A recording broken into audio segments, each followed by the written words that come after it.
नमस्कार, आप देख रहे हैं सबसे बड़ा मुद्दा। मैं हूं आपके साथ राहुल राजपूत। 2024 के आम चुनाव से पहले मैनपुरी लोकसभा उपचुनाव से मिली एसपी को जीत की संजीवनी। अखिलेश यादव निकाय चुनाव में इसे भुनाने में जुटे हैं, तो वहीं 2024 लोकसभा चुनाव से पहले अखिलेश ने बीजेपी को घेरने के लिए मैनपुरी मॉडल का जिक्र किया और मैनपुरी मॉडल की तुलना बीजेपी के गुजरात मॉडल से कर दी। अखिलेश इतने पर भी नहीं रुके। मैनपुरी मॉडल के दम पर 2024 और फिर 2027 के चुनाव में जीत का दावा भी कर बैठे। अखिलेश ने बीजेपी के गुजरात मॉडल के सामने मैनपुरी मॉडल रखकर सियासत में नई बहस छेड़ दी है। ऐसे में सवाल उठता है कि क्या निकाय चुनाव में चलेगा मैनपुरी जीत का दावा। मैनपुरी की जीत को भुनाने में क्या अखिलेश यादव जुटे हैं? मैनपुरी मॉडल पर अखिलेश को क्या वोट मिलेगा, वो वोट मांगेंगे। विकास मॉडल पर होगी बीजेपी से समाजवादी पार्टी की जंग। 2024 चुनाव की तैयारी में अखिलेश यादव क्या अभी से ही जुट गए हैं? एक रिपोर्ट, फिर मेहमानों से चर्चा।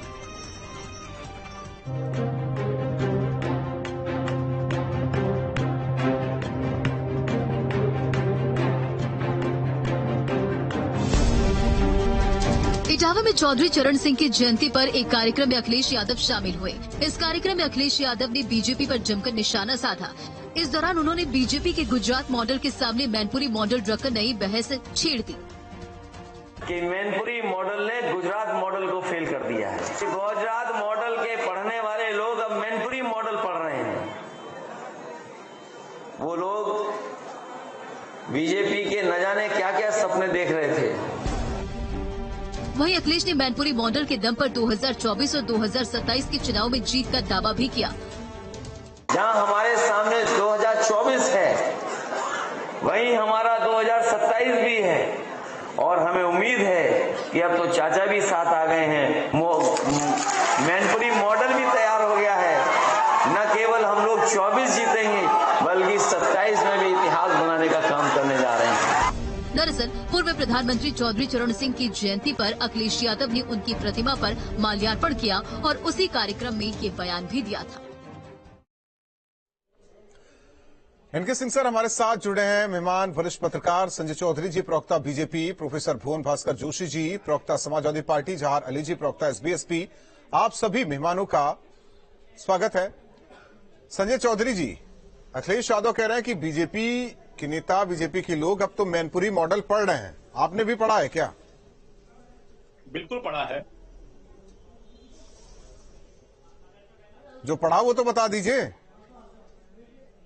जो पढ़ा है वो ये है कि जिस सीट को लगातार खानदान जीत रहा था, उस सीट को पिता की मृत्यु के बाद बहू अगर जीत ले और वो इस आधार पर जीत ले कि ससुर मर गए हैं, उनको श्रद्धांजलि देने के लिए कम से कम वोट की श्रद्धांजलि दे दीजिए, और उसके आधार पर कोई जीती हुई सीट जिसको वो खुद अपने घर में जीत रहे हैं, वो खुद अगर सीट वही लोग जीत लें, तो मुझे लगता है कि मृत्यु की संवेदनाओं पर पाई गई जीत कैसी है, ये देश ने भी देखा है, समाज ने भी देखा है और इतिहास भी बताता रहा है कि कैसे इंदिरा जी की मृत्यु के बाद राजीव गांधी जी शहादत के आधार पर एक अपरिमित बहुमत लेकर आए थे, लेकिन वो बहुमत चला नहीं।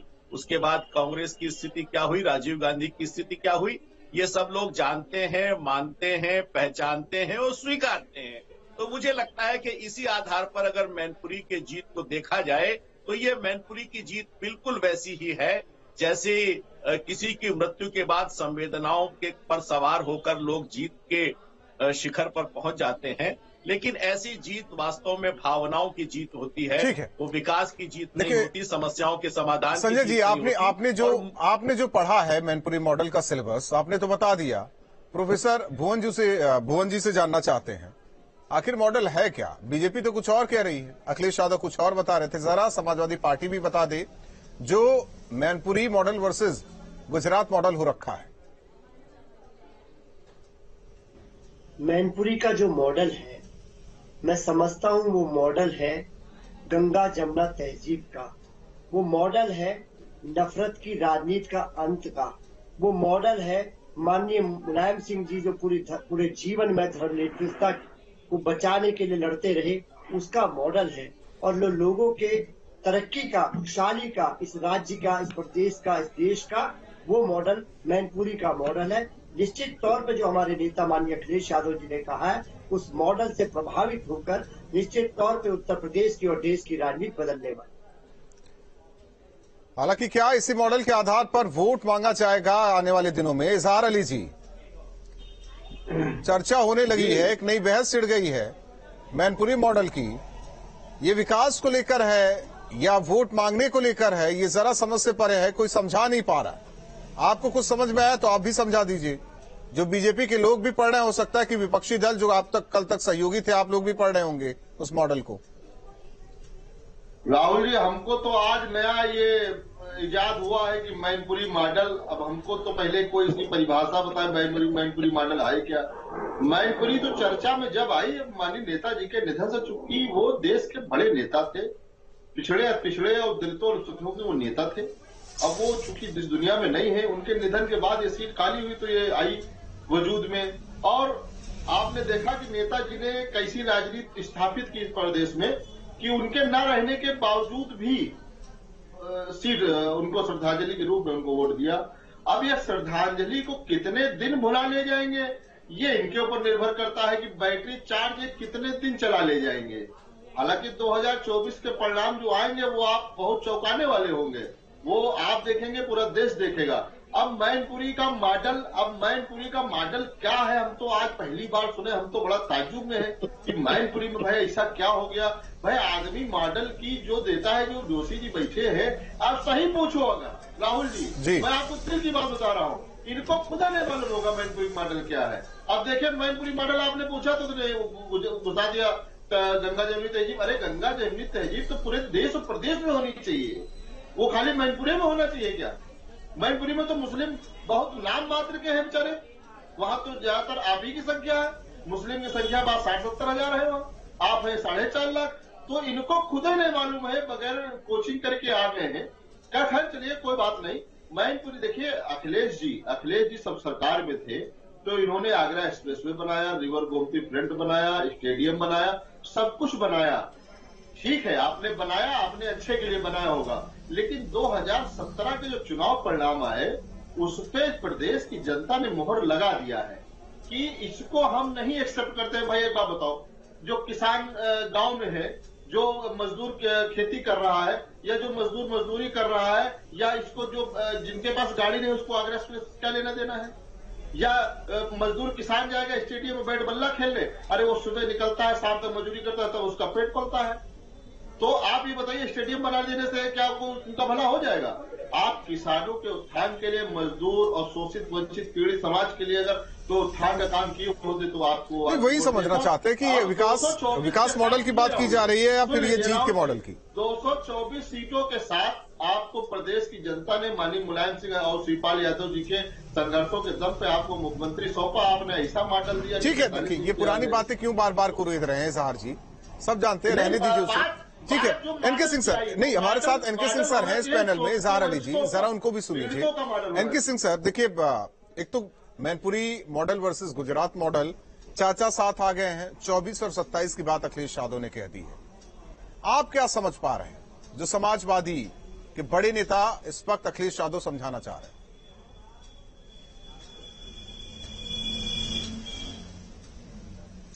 राहुल, मैं सच पूछिए तो तर्कशास्त्र का छात्र रहा हूं जी, और डेवलपमेंट जर्नलिज्म थोड़ा गहराई से समझना पिछले 30 साल से कर रहा हूं। मुझे भी समझ में नहीं आया कि ये लॉजिकल फैलेसीज 4 है इस स्टेटमेंट में जो अखिलेश जी ने दिया है, और युवा नेता इसलिए मैं अपेक्षा करता हूं कि लॉजिकली करेक्ट होना चाहिए। तर्कशास्त्र का एक बेसिक चीज है कि कंपेरेबल्स पे कंपेयर किया जाता है, आम और इमली का कंपैरिजन नहीं होता, क्योंकि इमली खट्टी होती है, आम मीठा होता है, ये माना जाता है। तो लिहाजा मैनपुरी एक डिस्ट्रिक्ट है, उसका कंपैरिजन स्टेट से करना, वो भी उसके द्वारा जो चीफ मिनिस्टर रहा हो, तो अगर वो चीफ मिनिस्टर था तो उसको अपने स्टेट का गुजरात मॉडल से तुलना करना चाहिए, क्योंकि स्टेट का ही तुलना तो गुजरात स्टेट से होगा।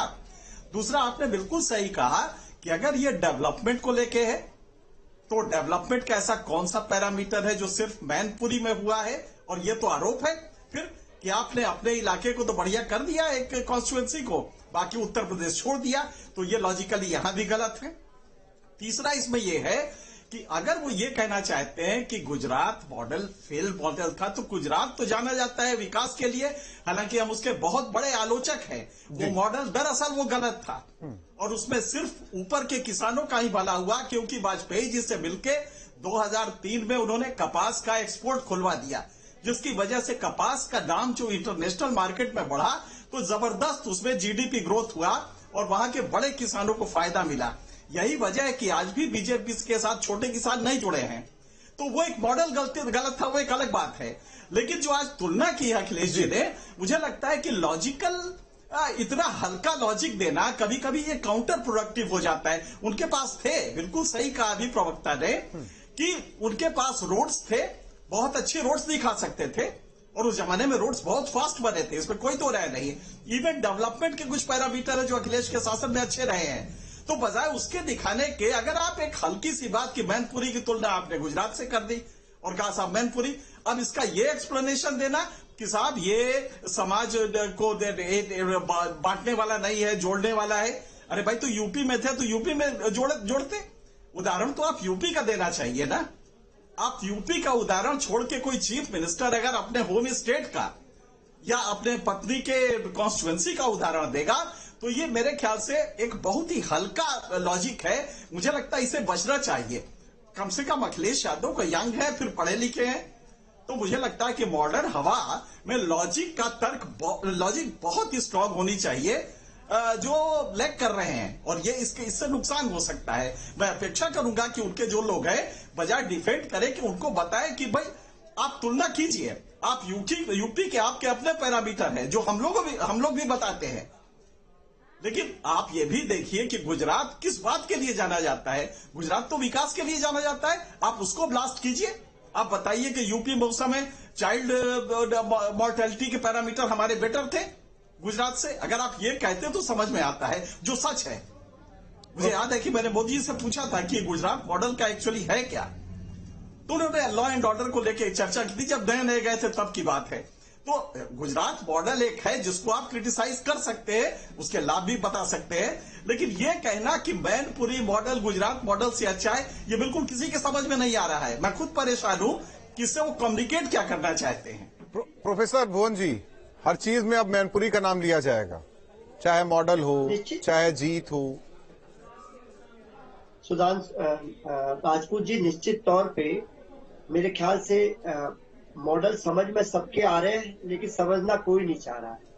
समझ में सबके आ गया क्या माननीय अखिलेश यादव जी ने कहा। देखिए प्रोफेसर जी, कहा है कि जो भुवन जी हमें मुझे जो लग रहा है राजपूत जी, देखिए मुझे जो लग रहा है, उन्होंने वो जीत का मॉडल बताया है, क्या ये सही है? राजपूत जी, मैं बताना चाहता हूं, मैनपुरी की जनता ने जब उत्तर प्रदेश में नफरत की राजनीति हावी है, ऐसे समय में जवाब देने का काम करा और उन्होंने दिखाया कि गंगा जमुना तहजीब क्या होती है, उत्तर प्रदेश की संस्कृति क्या होती है और किस प्रकार लोगों में सद्भाव पैदा किया जाता है। निश्चित तौर पे वो लोग हारे हैं जो नफरत की राजनीति करते हैं, वो विचार शून्य हुए हैं जो नफरत फैलाना चाहते हैं, जो डिवाइड एंड रूल की पॉलिसी से सत्ता में करना भुवन जी, यहाँ आपको रोकना चाहते हैं। बार बार बीजेपी, एसबी या कोई भी हो, वहां समाजवादी पार्टी नहीं जीती, ये कहा जा रहा है। वहां एक बार फिर मुलायम सिंह यादव जीते हैं। देखिए, हम इस बात को मानते हैं कि जो माननीय मुलायम सिंह राहुल, फिर अगर गुजरात में मोदी जीते हैं तो यहाँ वहां पे अमन चैन है ना, वहां पे तो राजनीति नहीं है, तभी तो जीते हैं। राजपूत जी, मैं किसी के बीच में नहीं बोलता, इसलिए मेरी बात को सुन ठीक है, सुन रहे हैं, सब सुन रहे हैं। आप अपनी बात पूरी कर लीजिए। मैं आपसे बोलना चाहता हूँ, नेताजी का जो विचार है वही प्रदेश का विचार है, वही देश का विचार है। उस विचार की बात नेता माननीय अखिलेश यादव जी ने कहा कि ये माननीय नेताजी के विचारों को हम लोग आगे बढ़ाएंगे, मैनपुरी के मॉडल को बढ़ाएंगे, क्योंकि नेताजी और मैनपुरी एक दूसरे के पर्याप्त है। नेताजी का मतलब मैनपुरी और मैनपुरी का मतलब नेताजी। निश्चित तौर पर उस विचारधारा को आगे बढ़ाने की बात हमारे नेता माननीय अखिलेश यादव जी ने कही। तो फिर तो संजय जी, व्यक्ति विशेष सीट हो गई, व्यक्ति विशेष की बात हो गई, फिर पार्टी और पार्टी के नेताओं की बात, संगठन कार्यकर्ताओं की बात, या उत्तर प्रदेश की हम 403 विधानसभा सीट की बात करें या लोकसभा की 80 सीटों की बात करें, परिभाषित नहीं हो पा रहा है। वो परिभाषित हो भी नहीं सकता है कि देखिए, जिस एनके सिंह साहब बहुत ठीक बात कर रहे थे कि जो उन्होंने उदाहरण रखा है वो उदाहरण होने के लायक ही नहीं है, और दोनों में कोई तुलना भी नहीं है, कोई दोनों में साम्य भी नहीं है, दोनों में कोई समानता भी नहीं है, तो मुझे नहीं लगता कि उसकी कोई तुलना की बात हो। और राहुल भाई, अगर आपने उत्तर प्रदेश को करीब से देखा होगा तो मैनपुरी की पहचान केवल मैनपुरी के तंबाकू से है, और हम लोग जानते हैं कि तंबाकू खाना, अब पहले तंबाकू खाया जाता था लेकिन अब तंबाकू लोग खाकर थूक दिया करते हैं, और तंबाकू स्वास्थ्य के लिए ठीक नहीं होता है। इसलिए मुझे लगता है कि मैनपुरी की इस हार का जिक्र जो है वो स्वास्थ्य के लिए भी उत्तर प्रदेश के ठीक नहीं है। निश्चित रूप से अपनी हुई जीती हुई अपने पिता की मृत्यु के बाद देखिए चुनौती है, देखिए चुनौती ठीक है, कुछ भी है संजय जी, चुनौती तो है समाजवादी पार्टी के लिए, क्योंकि पार्टी भी उत्साहित है एकदम, चाचा भी साथ है। 24 और 27 को लेकर चैलेंज देना अखिलेश यादव ने शुरू कर दिया है। आप लोग चाहे हल्के में ले रहे हैं, लेकिन आने वाला दिन कठिन हो सकता है आप लोगों के लिए। राहुल भाई, आप बताइए, उत्तर प्रदेश का मुझे एक चुनाव बताइए जिसमें अखिलेश जी और शिवपाल जी मिलकर भारतीय जनता पार्टी के खिलाफ न लड़े हों।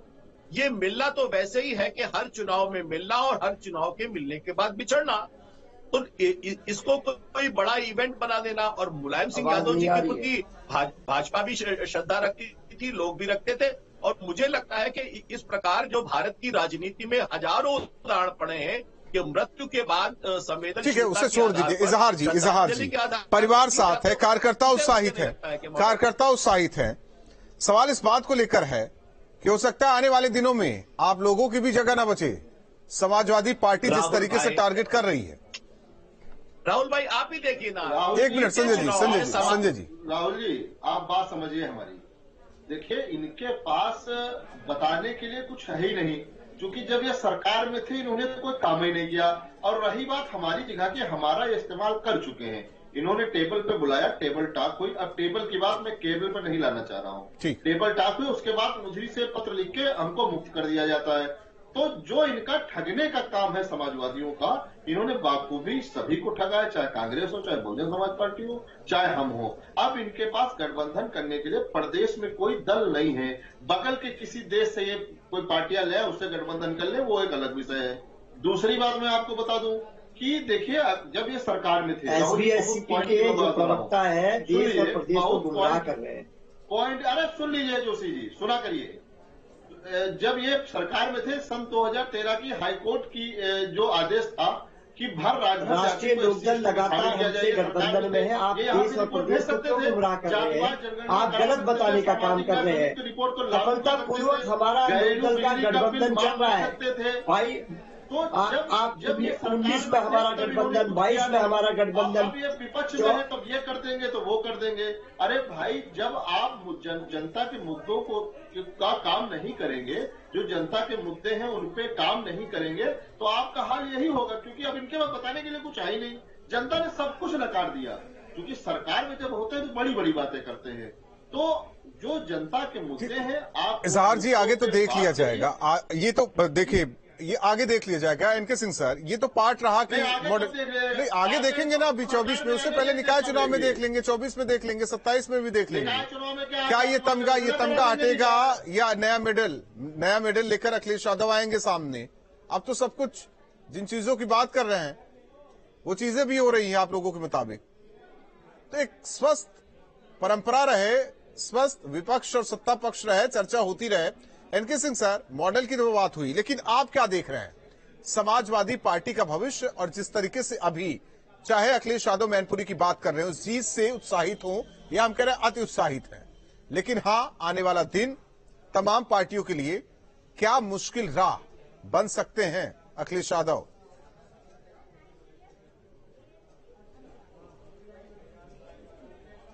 देखिए, आपको याद होगा कि जब अखिलेश यादव रथ यात्रा लेके चले थे तो एक बहुत बड़ा मास मूवमेंट खड़ा हुआ था।